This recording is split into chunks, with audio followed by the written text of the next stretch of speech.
Happy New Year to you guys too. Happy New Year. Standing ovation? Is that what's going on? Standing ovation? Oh, ComicsBurgh is back. ComicsBurgh is back. Oh man, that is just awesome to hear. What's up, people? This is your friendly neighborhood DP Brown, and that is Marvin Wynn. Marvin Wynn is in the house. Marvin Wynn is in the house. Marvin Wynn is in the house. And then you just reminded me, this is our first show in 2026. Yeah. Happy New Year, bro. Happy New Year. All right, Happy New Year to you guys too. It's a beautiful thing. We're back in, we're back in it. We're back at it after a little break and everything, a little holiday pause, as they say. What you guys had Santa Claus. We had the holiday pause going on. So I had to tend to the families and get all that Christmas goodies and New Year frolicking going on and everything. So we just want to say here at ComicsBurgh, Happy New Year. So but yeah, what's been going on with you, Marvin? How was your holidays, buddy? Well, I mean, the good thing of working in education is that I get a winter break. So I get off from like December 21st to so that's good. That's good. I mean, every year I promise myself I'm going to accomplish something during the break. I never do. So maybe next time. Maybe next time. Hey, what they say, the New Year's resolutions and stuff, you're making it now. So, on to like next year and everything. So hopefully, something changes, something happens to get you into like a new place or whatever right. You're thinking that you might want to do for this year or even the next year and everything. But don't wait too long. Don't wait too long. You know what I'm saying? Don't make that assumption that the next day is going to be promised to you. There you go. Yeah, this year I was supposed to, I've got like 30, 40, 50 Kickstarter packages from the last few years. So I'm going to open these things, and I was going to stream opening it, and then I was going to do a giveaway, and I that would actually be a really good idea for one of these weeks and everything. Let's do because I got a few myself that I haven't opened. Sorry, guys. Hey, I supported you. I just haven't opened them yet. You got my money. Oh man, get the change. You got the change and everything. So yeah, it's a beautiful thing. So, but yeah, we here at ComicsBurgh want to thank you guys for supporting us in 2025, and hopefully that you're carrying along with us 2026, because we got a lot of good stuff coming. We got some Kickstarters on the way. We'll be doing more cons. Well, we'll be doing some cons and everything. We'll be doing bigger stuff and everything. I got my man coming down to ATL for Toyletta. So yeah, that's a beautiful thing. I can't wait. Yeah, I'm expecting 80-degree weather. Yeah. So I can leave the winter clothes at home. No, man. Yeah, leave those things at home and everything. It's going to be the end of March. Yeah, that's almost guaranteed 80-degree weather. Can't wait. Yep. So yeah, we got a few things going on this year. So good stuff coming on for 2026 and everything. We got the ComicsBurgh annual, that'll be coming out this year. So just you guys be checking out, that Kickstarter, coming soon and everything. So make sure that you're checking the links out, in this, video and podcast, and also the scripting, and also going to comicsburgh.com so you can get the link to follow that, and we'll let you know when that actually debuts as well. Want to get a little bit of house cleaning out the way. So obviously, welcome to the ComicsBurgh show. We are back. All right. Make sure that you guys are following us at ComicsBurgh. We're all over social media. We're on TikTok. We're on Instagram. We're on X, formerly known as Twitter. We're on YouTube. So right here, make sure you smash that subscribe button. Also hit that notification button. So anytime that we're on, that we're on. We're on Facebook. So we're all over. So make sure that, if you're at, when you follow us at ComicsBurgh, you're guaranteed to get some good content and everything ComicsBurgh related. Send us some feedback. We're info@comicsburgh.com. We love getting feedback from you. Marvin, I had somebody who sent us some artwork and everything. Usually people who send us some artwork, does some, just some half stuff. But I think somebody sent us something just this week. I wanted to give like a shout out and everything. I think her name was Luz Draw. She was kind of young and everything. Did you see that email? I didn't. I missed that one. Yeah. So sometimes I check them out. Sometimes I always check those links and everything. So sometimes y'all be shady with them. Her name is Luna Draws Arts. It was pretty decent for what it was and everything. So Luna Draws Arts and everything. I think she's from Pakistan and everything. Oh. So that came on the Instagram. No, it came up in our email and everything. Oh, okay. So check that out. It's some really decent, fairly good stuff considering some of the stuff that comes through us. And we appreciate everything that you guys send to us as far as like artwork and send us your stuff. We don't dump it. We do pay attention and everything. But I just want to shout out her because I thought it was her stuff was looking decent and everything. So make sure that you guys are going to ComicsBurgh.com where you get everything ComicsBurgh related. We got a podcast, obviously. So we are on Spotify. We're on Apple Podcasts, iHeart Podcasts. We're going to be on Odyssey soon. We're going to be on a lot of platforms where you can listen to, ComicsBurgh podcast. So everything that you're, seeing and hearing here, you can actually listen to in your car and on the go, And as Marvin was telling me, we may actually, be doing some of these videos at conventions and stuff now, right? Starting off with Pi. Tell us about that right quick. Yeah. So the Pittsburgh Indie Expo is in March, and I'm not going to make a liar out of myself. That should be March 15th. So as part of Incubator Studios Mobile Art Museum, we will be playing the podcast. So you'll be able to, if you're down there in Pittsburgh, downtown at the Heinz History Center. Well, no, that's technically downtown, right? Yeah. Or is that the strip? I don't know. It's under. It's past the train bridge. So is that considered once you pass the train bridge? Is that the strip or is that downtown? It's close to downtown. They're downtown and everything. You got the downtown area at the Heinz History Center on March 15th. Grant and I will be there, so we'll have a table set up, and there will be a whole entire floor where for Incubator / ComicsBurgh, we'll be doing talks on art, talks on comics. There'll be tables set up so you can do your own art and comics. So hit it up, March 15th, Sunday. Heinz History Center, downtown / the Strip District. All right. So yeah, we'll be adding that in the show notes and also on ComicsBurgh.com so you guys can, follow and get more information on that and everything. So that sounds like that's a beautiful thing right there.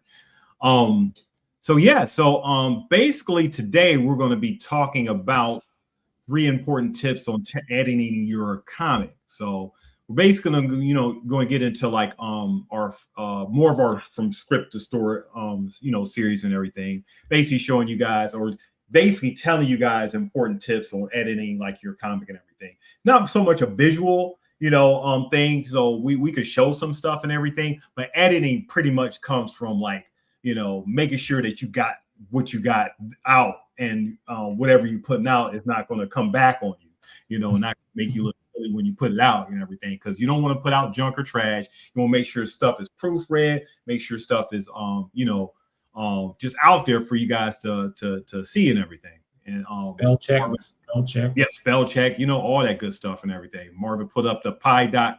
All right, PyBurgh.com. All right, so there's a website right there. We got Jay in the house, JD in the house. Number 1 tip: hire an editor. Oh man, that should be. So that's not our number one tip. That was going to be our last tip, but that is one of the most important tips if you can afford to do it. That's what I'm saying. But JD, I don't have money for an editor.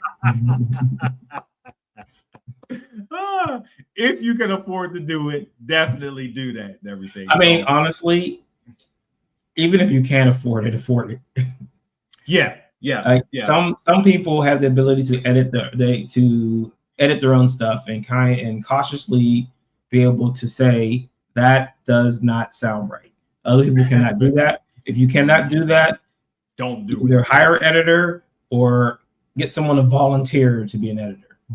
Yeah, or just look over your stuff and everything. Someone that you actually trust and everything, you know, to look over your stuff and give you like some feedback at the very least. They may not know all the intricacies as far as editing and stuff, but you know, at least give you some feedback so you can go back and clean up some of the stuff that you may have put down. So it does go bring us to like our first tip here. So make sure that you guys are editing for like, you know, clarity. So making sure that, you know, your stuff is like clear for people to see and everything. So comics are basically like a visual storytelling medium. So if you're reading, you know, a comic and everything, you're seeing like pictures. They're not moving. They're like static pictures that, you know, go from panel to panel and everything.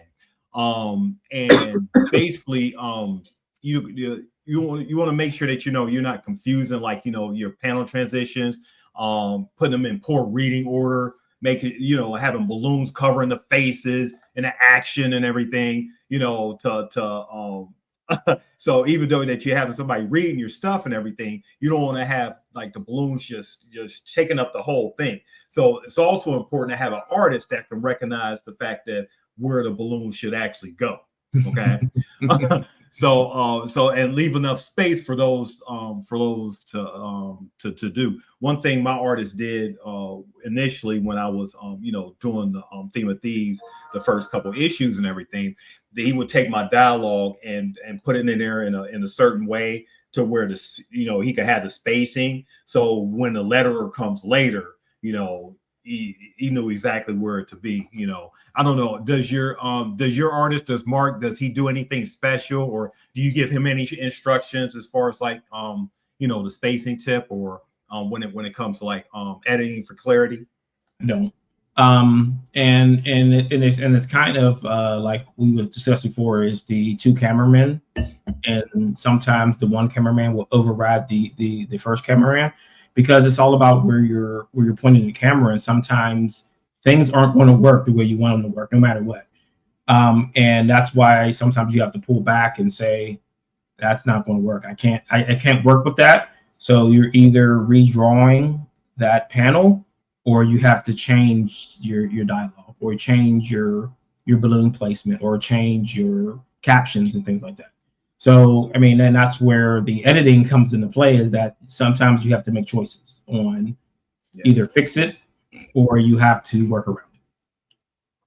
Yeah, editing is like a producer or executive producer or a studio giving you notes, you know, on things that should or should not go, you know, into like the work that they're paying for to be producing stuff. In this case, you know, you're self-producing, you're independent producing, you're doing stuff yourself and everything. So you may not have that benefit of, you know, people, you know, giving you notes and stuff. So these are things that that'll help you out when you're, you know, before you put your stuff out. If someone has to reread a panel that you're putting out there, it's usually a visual problem, not a reading problem. Okay. So you want to make sure that you know, that the panels, you know, come across logically. You know, continuity is there. You know, as Marvin said in a previous podcast, you don't want to have a vase in one place on a certain room, you know, in one spot, and then you know, had an artist draw the same thing, or your artist may not even be paying attention, draw like the same exact, you know, position and not have a vase there. You know, that's called a continuity error. Right. So here's an example. So if you remember the movie Speed, near the end of the movie, when they were trying to set up the bad guy and they were recording, like they were looping the recording, so it looked like that they were just sitting still, and the woman moved their purse. So then the purse was there, it's not there. The purse is there, it's not there. So that's continuity. That's a continuity error, not in the movie itself, but in what they were trying to do. So that's what you want to try to prevent, is a continuity error. You can't have a gun just appear out of nowhere. Like, oh, okay, so he picks up the gun that was on the table. What table? What gun? You never said there was a table and a gun. So you're on page 3 when that should be referenced on page 1 that there was a gun and the gun's on the table. And then you can't just throw that thing out there and say, oh, all of a sudden gun, I got to get to this gun. What gun? What table? I don't know what you're talking about. Yeah. Yeah. So, yeah, make sure that, you know, you're doing that. Jay said again, exchange editing time with a friend's book. Hey, that's a, you know, good idea and everything. It's all, if you can't pay for, you know, editing or editor, you know, there's always barter and exchanges that you could go through, you know, to get certain things. So never say no. Right. Just post on some of the Facebook groups that everyone is in, where they're supposed to be helping you with this kind of stuff. It says, hey, I need someone to look over my stuff. And I'm pretty sure there'll be multiple people who will be willing to volunteer, do it for free. Or if it's not for free or at a discount, hey, I'll do it for $1 a page. I'll edit your book $1 a page. Yeah. Yeah. And the thing is, you know, once you put yourself out there and everything, some artists are, you know, creators afraid to put them, you know, their stuff out there, afraid of the feedback. But not everybody's out there to give you like negative feedback. They're, you know, they're out there to give construction feedback. And like Marvin said, if you're putting yourself out there on Facebook, in the groups, because there's many groups out there, these are also people who are learning the craft and people who are wanting to try to, you know, get themselves into like, you know, these type of different jobs and stuff, whatever. So if they're trying to be an editor, they're on Facebook or ArtStation or, you know, different types of sites and stuff, looking for things to edit or looking for you know, opportunities to edit, and yours might be the opportunity that they can you know, take advantage of and not have to, you know, you don't have to really pay them, you know. So don't just, you know, hide in that bubble or whatever, you know, get yourself out there. All right. So, yeah. So make sure that, you know, you're editing for like, you know, visual clarity and everything. So, another tip we have is, cutting dialogue is definitely harder than you think, especially for me. Right. I write a lot of dialogue. One of the key problems that you're running into when you're cutting dialogue is probably because your visual storytelling isn't good enough. In most cases, you should be able to tell a story in a comic without words. If you're not doing that, then the dialogue is there to crutch it, but not to kind of give it two crutches, maybe one. So keep that in mind when you're cutting dialogue, is what I'm showing visually telling the story, that I need all this dialogue to kind of fill in those gaps, and then make your slices and cuts from there. I've had to cut dialogue a lot because of lack of space. I've gotten kind of lucky over the years that I've gotten more keen with what we're showing and then what we're saying on the page, where we don't have to have a lot of dialogue. I mean, there's not a lot of stop and talk situations. There's a few, but not as many as you'll see like in like Avengers or X-Men, where everyone's sitting around and they're going back and forth having a conversation. Or as I like to say, is like in a Tarantino movie, where there's a lot of stopping and talking. Either one character, two characters going back and forth, third character, fourth character. You'll see that a lot in like Pulp Fiction and Inglourious Bastards and Hateful Eight. There's a lot of stop and talk in that, and in comic books that really doesn't work a lot, because you're not dealing with situations where everything is in a static mode. So it's always pushing me to the next page. You don't want to have dialogue carrying over for 3 to 4 pages.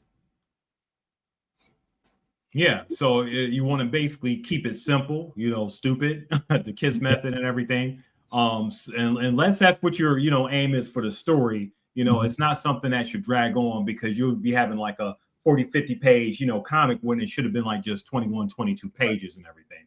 You know, as you guys can see here with, you know, Marvin's The Edge here, you know, he doesn't, you know, carry like a ton of dialogue. Everything is, you know, simple, straight to the point. You know, this panel right here, Dr. Buzz, did you ask a question? Why are you here? You know, the action shows, you know, that, you know, he, you know, the action shows basically, you know, what's going on there. So, you know, we got the next panel, you know, with the action there. So if he didn't have dialogue in his page, you would know exactly what's going on in the scene. He's aiming to cause some damage. So he's there for something, you know. And this is how these pretty much pages go, as far as what we got here with the Edge from Marvin and everything, straight at ComicsBurgh.com. So make sure you guys go and get it. And then we have what I have on like the theme of thieves. Excuse me. I have a ton of dialogue. Yeah. So, but that's on purpose. With this particular page right here, it shows like a newscast and everything who talk, where they talk a lot. My theme of thieves is more character driven. So you do have like characters doing like more walking, talking, and everything. So we have that with this particular page.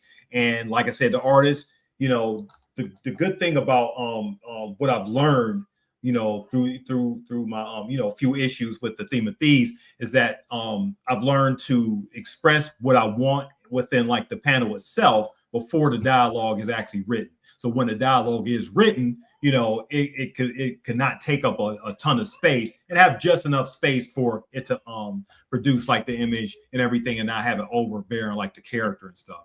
Yeah. So that's a seasoning. You put some seasoning on the food. Seasoning on the food.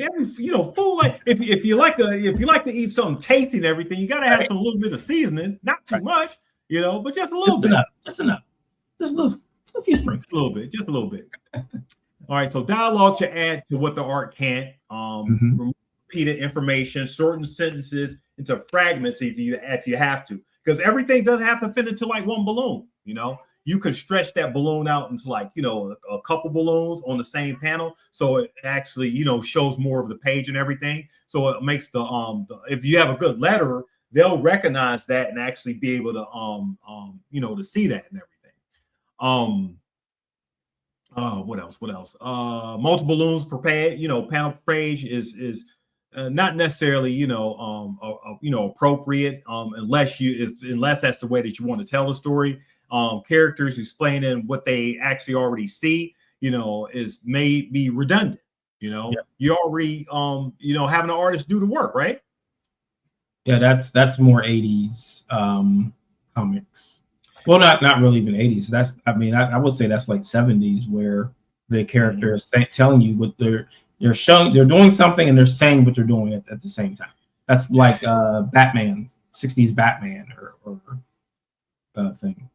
I don't know how they got away with that for so long, and how we as grew up on comics tolerated that, because obviously what the character is doing on the page. Maybe it was a way for them to display what they wanted to do it, instead of actually drawing it and everything. Whereas like nowadays it's sort of like the reverse. You got the art sort of like carrying the words, instead of back then the other way around. Chris Claremont, I was reading some of the old X-Men and everything. Exposition was just like that man loves some exposition and some dialogue. Oh my goodness. I know some of like John Byrne. I know he sort of had to like, come on, guy, can I at least get some meat right there on the page and everything? I don't want all your words, covering my Wolverine. Right. Yeah, that's it's crazy like that and everything. So make sure that you guys are what we say here, make sure that you guys are cutting that dialogue. You don't want to have it just overbearing and everything. And I know it's hard to cut the dialogue, but if you can make it simpler and easier for a reader to read and everything, it'll make it that much more better. Another thing I wanted to point out too, Marvin was talking about speed earlier. Attention to detail is probably the biggest thing within any type of comic, or even just like storytelling like medium and everything, because it's those little things that you may not think people are paying attention to that actually makes your world and your story and everything build that much more. So if you have those continuity stuff, like a gun in one scene and it's not another, and then it's back in and again, people pay attention to that. So that they may not notice it right offhand and everything, but in the back of their mind, it's still registering something is not right. And you don't want to have your product and everything, and people are looking at it, they can't tell what's going on, just that something's wrong, but they can sort of feel and sense something is wrong. and it may interrupt, your way of actually getting some good work out there. Right. And I mean, as an example, it's like, in how many movies have we watched where the character goes into some water, comes out of the water, soaking wet, and then they change the scene there, everything's dry. That always bothers me. Like every time I see it in a movie, like put some spray or something, show something, to show that they're still drying off and everything. I mean, that's egregiously bad. And it makes me laugh because they do it in Last Action Hero when he falls into the tar and he just gets out and just wipes it off, and then he's perfectly clean, and the kid's like, tar sticks to some people. And this what makes it so great, because it happens so much in these movies where it's like, that person can't be wet for a few more scenes before they're just perfectly dry. Yeah. And or their hair is like, all of a sudden just like, pristine and back to what it was. Right. We know that's not how it works. Makeup. Yeah. So if it, and that's movies and stuff, because you talk about a visual moving medium and stuff, and we know Hollywood, you want to make sure that you got like the most, the best looking thing on the screen. So it may not be practical to make sure that the hair is like, all scraggly and everything, but also you're still telling a story, and you still want to make it somewhat believable, especially if you're telling like a, non-sci-fi type of thing and everything. Unless that's your intentions, you could break the rules, but you can only break the rules if you know how to, how to do the rules and everything, as they say, And you can't break the rules until you have already followed the rules. Exactly. Okay. Make sure you read it aloud. If it sounds stiff or long, it may feel worse. It's probably feeling worse on the page and everything. So there's dozens of ways that you could, make the editing, if you don't want to pay for an editor at some point, that you can, make sure that you're putting the right stuff on the page and stuff. So follow the resources that we talk about, and you'll get it. You'll get it. I mean, just read some other comic scripts. Like they're out there, and like in just Google comic scripts, and just read through some comic scripts, or read novels. Like just read a lot, because that's going to work your brain, and it's going to tell you how to set scenes. What happens when, like, see if you can find some pages that are pre-editing. Maybe those are out there, and just see what some of the information that's being shared there. Yeah, your biggest friend is the comic book that you're probably reading right now or whatever. You can study that and dissect it, dissect it and tear it apart and everything, put it back together, see what they're doing, see, how they're producing the story, because people are actually reading that. So it's not that you have to copy what they're doing. It's just, it's the building is already there. People have been building buildings and stuff and putting roads and stuff out for years and stuff. So it's not something that you have to reinvent. You don't have to reinvent the wheel here. It's already there for you. Right. So if you got a book there, you got some opportunities to, see examples of everything that's there and pay attention to the stuff that that's out there. That's like Marvin said, that's one of my biggest, benefits. While I'm being entertained by something, whether it's reading or watching like, a movie or a TV show, I'm also learning at the same time, how these people are putting stories together, putting stuff down on page and everything. So I won't look like a fool, when I put my stuff out there. Now, that's not to say that, once I do that, I've already done that. I still, have to get somebody to proofread or make sure I'm spelling stuff right, all that type stuff. Because last thing you want to do is put a comic out and not have your stuff spelled right. I think that's probably one of the most, unless you're just doing it on purpose, not for a particular character or whatever, but not having, certain words spelled right and everything. That's sort of like a pet peeve of mine. Yeah. All right. So tip number 3. So let's get that out here. So tip number 3, make sure that you edit for the reader. Okay. And not your ego. I think me and Marvin have been talking a little bit about that already. Is edit for the reader, the person that's going to buy, pick up your stuff and potentially buy it, take their hard-earned money, that they work, 8 hours a day for, and actually put it down for your stuff. That's one thing I want to say too. I'll get on this rant and everything. You got to appreciate a person that has worked 8 hours a day, 40 hours a week, to take their hard-earned money that they slaved over and everything for, come out and actually take their stuff and buy and put it down and buy your stuff. That's like a hell of an honor, don't you think? Right. Yeah. I mean, it's a great feeling, and no matter how many times it happens, you like when you get that email, oh, you got an order. Oh, you got an order. Oh, or someone walks up to a convention and wants to drop like $100 on you right then, like, it's like, oh, I only got this much cash. Oh, a card reader. So not only that, you're trusting me with your credit card or your debit card. So it's a great feeling, and you want to try to reward people for taking a chance on you. That's what they're doing. They're taking a chance on nobody. We're not Marvel, we're not DC, we're not those guys. Like, so you're taking a big chance on supporting us, and we want to reward you for what you're giving.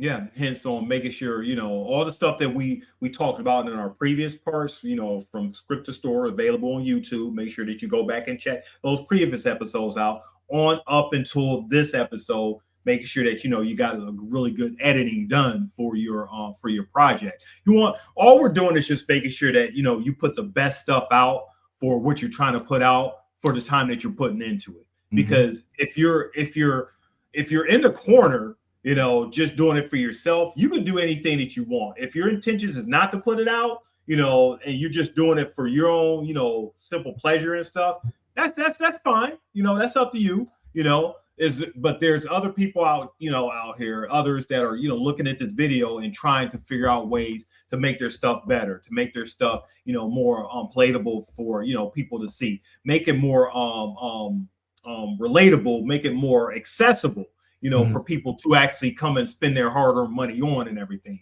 Because at the end of the day, that's what I want my customers to do, because I want to entertain, but at the same time, I want to be paid for my entertainment.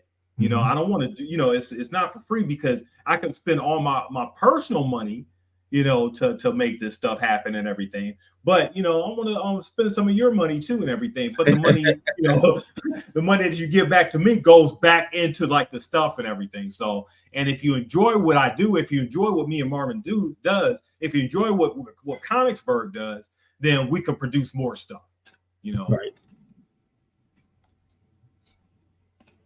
And all right. So just because you love a scene doesn't mean it belongs. Oh man, Marvin, have you ever just you love the particular portion or something that you wrote, or something, piece of dialogue that you just love to death and everything, but it doesn't fit, the rest of everything that you got going on, but you're trying to find some way to finagle and keep it and everything, but you find that you gotta chop it out.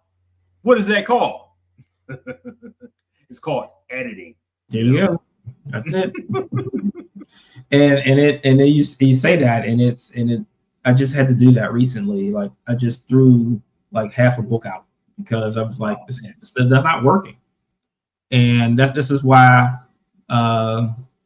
there's only 14 issues in this arc when it should be 15, because the 15th book got trashed, and then I'm moving everything into the 14th book, and I had to start at a different starting point than I did before. And that's a bear. I was just reading George R.R. Martin interview today and everything. He's still talking about, he's 1,000 pages in, but can't figure out what to do with Tyrion. Can't figure out what to do with some of those characters. It's parts of the story that he just loves, but it doesn't fit, some of the other stuff that he has, and he can't figure out a way to go around that. I mean, George, you may have to just cut it out, and just continue on and everything.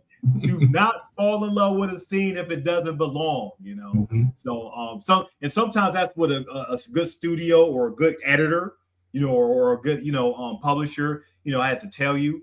let's get on with it. Let's get on it. Or else some artists will just be there all day. Some creators just be all day trying to, get this stuff, just keep it going. Yes, it's the square peg into the round hole. No matter how much you force it, unless you cut it, it ain't gonna fit. It ain't gonna fit. It ain't gonna fit. I mean, as a creator, every creator runs into that problem and needs somebody, they're over their head to ring them in and stuff. So, that's the trials and tribulation of being a creator. So we love creating, but we don't love the editing process and everything. We want everything to be in there, Right. So, but sometimes it just can't be for practical reasons. Every page must do at least one thing: move the plot, reveal character, deliver emotion, be willing to cut that page if you have to, if it doesn't work.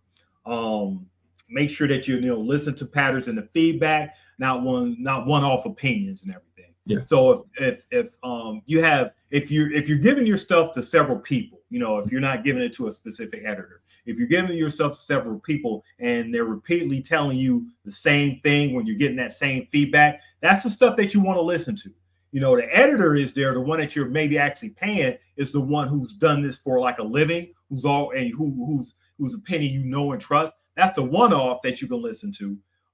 But you only do that because they know what they're doing. Mm-hmm.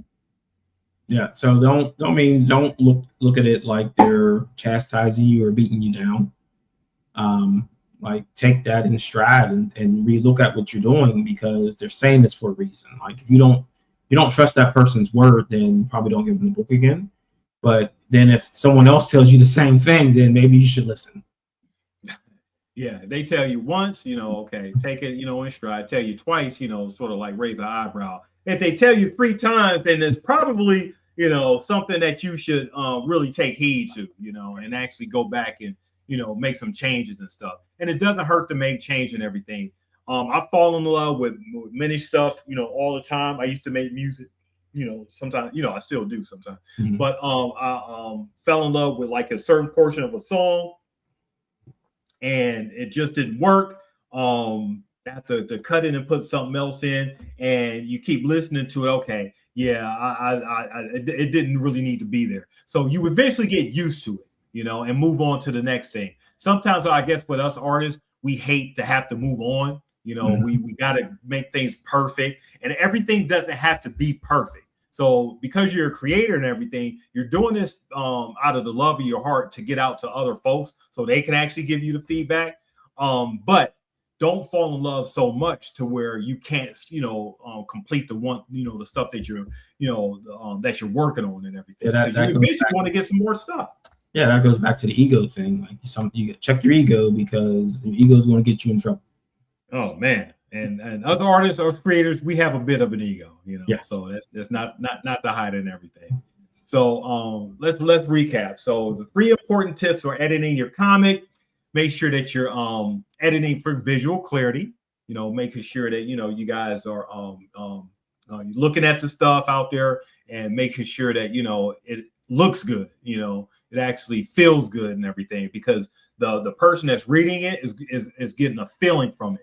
If they're getting a feeling from it, then it's like, a beautiful thing. Number 2, make sure that, cutting that dialogue is harder than you think. So, don't fall in love with that dialogue, cut the meat, cut the fat, as they say, right, Marvin? Yep. Cut that fat. Sometimes you got to slice off that end piece. So. Oh yeah.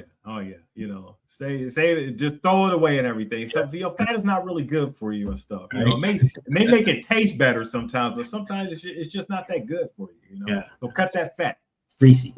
Let it go. Not greasy. Number 3, edit for the reader, not your ego. Right. Can't be said, enough. Don't make yourself your own editor if you don't have to. That's ego talking. When you make yourself, I'm the editor, I'll decide what to put out there. No. So you put your stuff out there, without any type of editing or editor and everything. Watch the feedback that comes from the people who actually see you. Oh, you spelled your stuff wrong and everything. Once you start having people come up to your table and point out stuff that you could have really went back on, had you had an editor or somebody look at your stuff, could save you a ton of embarrassment. So well, that's what we're trying to do here, right, Marvin? You know, save like, you know, the fellow creators out there tons of embarrassment and everything. From the stuff. I mean, that's what we're here for. We're trying to not have you make the mistakes that we made. Yeah. And we made many, so we're making all of them for you, so you don't have to. I already walked down that road. You don't have to go. I should have put a fourth one. Don't be hard-headed. Right. Make sure that you listen. Listen to your elders. Listen to your elders. Listen to your comic forefathers and everything. That's what we're here for, you know. All right. So yeah. So and the one that JD said earlier, you know, if you can afford to pay for an editor, that actually saves you a ton of headache too. Mm-hmm. You know, you're stressing everything trying to find people on Facebook or wherever, you know, to get your stuff. If you can afford to pay somebody to do this, why not? You know, it saves you a ton of headache. You just give them the thing, you know, give them your stuff. They take the time to do it. You can go on to actually do something else while they're worrying about, you know, putting making sure your stuff is right. So it gives you a ton of more autonomy to be more creative and, you know, do more stuff by just hiring somebody else out to do the work. I mean, I don't draw. If I drew, I probably wouldn't even have a comic out right now. I'll still be drawing like the first issue and everything, you know. So I hired somebody to go out there and do it. Nope, that's not right. Nope, that's not right. Oh man, that's what they're there for, you know. The people out there for you to pay to do something if you can afford to do it. So not everyone has that opportunity, well, you know, so that's fine. But if you can, do it. So that will be the official fourth one. Pay for an editor if you can afford to do it. All right. So that was our editing, you know, through 3 important tips for editing your comic tonight. So again, make sure that oh, you know what, we got a couple things to plug right quick here. So the Kickstarter for the Edge comic, the Edge Volume 3, Gods and Thunder. So that'll be out soon. Should be March. Should be coming in March. So you said it'll be coming in March and everything. Okay, we don't have a date for that as of yet. Let's tentatively. Let's tentatively say when I come back from the show. So let's say March 30th. March 30th. Okay, so tentatively for March 30th and everything. All right, so let me get this thing off the screen because you don't need to see that. All right, there we go. So the Edge Volume 3, God's Thunder, collecting issues 10 through 14. Oh man, already at 75 backers. Yeah, buddy. So yeah, so that's a beautiful thing. Yeah. Followers, so you know, that helps the algorithm on the Facebook. I mean, on Kickstarter. Yep. You know, we got the start Kickstarter page, so make sure that you guys are going to the links in the show notes. You'll get all everything as far as this is coming out. And we got a few more things to, you know, that's coming out as well too. We got like the ComicsBurgh Kickstarter coming soon. So let me get up to that right quick so you can let you guys see that. So we got the annual click the promotion. Click on now. There we go. All right. Uh-oh. Yeah, you won't have to click the. Well, you can do it from there, or you can copy the link and just reload it. Let's do what Marvin said. Let's be logical. Let's go there. It does that sometimes. Like when I click on the one, it takes me right there. I click on the other one, it takes me to that screen. Okay. All right. Well, we got the ComicsBurgh annual coming soon, so make sure that you guys are going to Kickstarter and typing in ComicsBurgh or clicking on the link in the show notes, or going to our website comicsburgh.com, where we will be presenting our first ComicsBurgh annual. Okay, so basically collects everything. Collects some of the best features from like our ComicsBurgh's best comics and everything. So you get a little bit of tidbit of a few of things from like the Theme of Thieves, the Edge, Incubator stuff, Trillion, Heronberg, Beowulf. So, we got it all in there. So make sure that you guys are, following that Kickstarter, because that'll be coming up real soon here.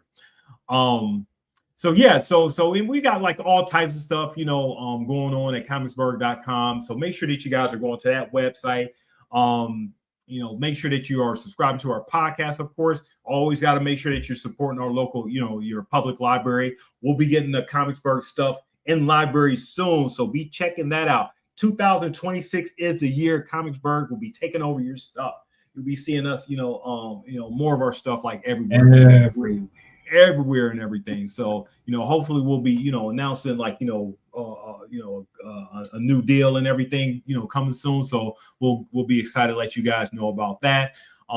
Yeah. So, and make sure that you guys are following us all over social media at ComicsBurgh. So we're all over social media, and we appreciate you guys, following us and, taking advantage of all the stuff that you see from ComicsBurgh. Marvin, you got anything? So our first convention is, well, 2 in March. So March 15th, Pittsburgh Indie Expo, again, downtown / the Strip at the Heinz History Center. Later in March, Toylanta, down in Atlanta. That'll be the first toy show we attend. So I'll be showing off the Blaine action figure prototype and other things at that show. So if you're in the area, I think that's March 28th, 29th, and 30th. Stop by. Atlanta. Yep. Speaking of Atlanta, I'll be representing ComicsBurgh at the 14th to 15th at the Atlanta Fan Expo and everything. So make sure that you guys are coming out and seeing your boy and seeing ComicsBurgh. So we'll be representing March 14th and 15th, there.